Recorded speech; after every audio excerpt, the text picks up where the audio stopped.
way to go. I started in radio when I was 20. I moved out of my parents' house. I went and got a job in rock music radio. Nice. Oh, cool. Were you ever in a band? No, I wasn't in a band, but I was overnight. I did the overnight shift on a rock station when I was like 20. That must have been very interesting.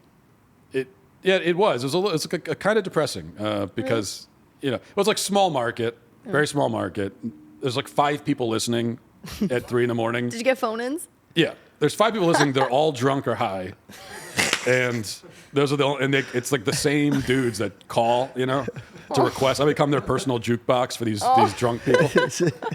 It's Todd here, 8th time caller. Right, exactly. 8th time tonight calling, and I want to hear the same Nickelback song again.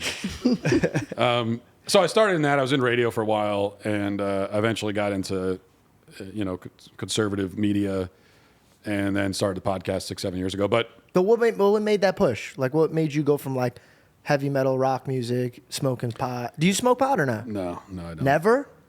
I'm not going to say never, but not as an adult. Yeah, same. I just don't look. I don't. It's not for me. I don't. I mean, are you? I smoke once in a while. But I feel like you get high, paranoid, and just start debating with yourself. Yeah, I also think that it just has a different effect. It's like I'll drink socially, and to me, I know that the people that love pot or they get very passionate about it, and they'll say that this is actually better for you than drinking. Which, I'm not going to pretend I know all the studies and all that kind of stuff. I don't think it's bad. I think they're both bad for you. I just like They're not great, but I will say that just like socially, okay. I'll put it this way: if I'm in the room with someone, and I'm in the room with someone, and they're just sipping on some whiskey, not like getting shit faced, but just taking a sip, it's fine. And in fact, the interaction with them could become even more enjoyable because they loosen up a little bit. Yeah. They'll have. But you're in a room with someone who's been smoking pot, and they just become like insufferable to be around, boring. They think they're interesting, but they're not. I just think it has like this antisocial. Am I wrong? It has an antisocial effect that alcohol doesn't. Yeah. Anyway, I can't remember why we got off on that, but I'm so sorry. Because, dude, I keep picturing you now behind a desk, like spinning some records and just like, all right, next up, Nickelback. And then just like you playing it. So I'm just trying to see how this character became this character. This was radio. This was about 30 years after anyone was spinning records on radio. This was all. That's the other thing that made it depressing is that it's all computer. So you don't even do anything. You actually don't.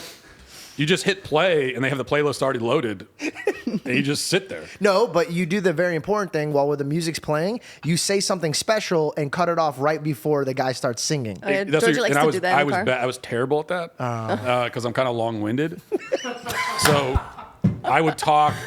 I'd get in trouble with our program director because I'd have like 5 minutes of things I wanted to say, and I'm talking over the music after the singing starts. Bob's calling back in. Can you replay it, man? Like, I missed the whole beginning. Literally, that would happen. Like, there'd be people calling, complaining because I'm talking too much. That's so funny. And they say, just play the music, man. Maybe podcasting's your thing, dude. Maybe go to podcasting. Well, podcasting hadn't been invented yet, but I discovered that was more my speed.